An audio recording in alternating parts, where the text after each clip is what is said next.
samec, kterému je letos 33 let, patří k nejstarším tuleňům chovaným v zoologických zahradách Evropy.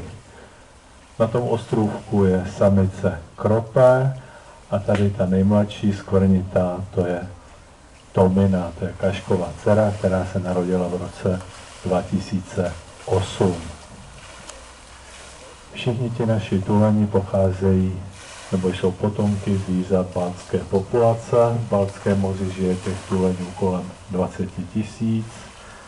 Nejblíže k nám žijí tuleni v Polsku, tam, kde řeka Visla ústí do Baltského moře. Ta rezervace se tam jmenuje Mevia Lacha. Bylo tam loni napočítáno kolem 120 zvířat v jedné skupině.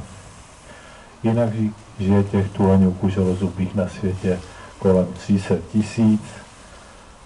V Baltu, Severním moři, kolem pobřeží Skandinávie, Velké Británie až po sever Kanady.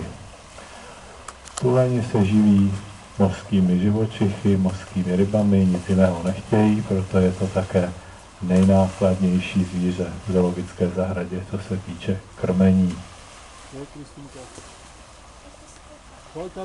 Voda v bazénu ale není slaná, je to voda z podkrušnohorského přivaděče a tuleni s ní nemají problém. My jsme tady odchovávali každý rok mláďata až do roku 2009, kdy uhynula ta samice Taške, která ta mláďata rodila. Rodí se po 11měsíčním březosti jedno mládě, zcela výjimečně dvojčata. Nám se ta výjimka tady stala v roce 2006, kdy se narodili dva samečci, Čuk a Gek.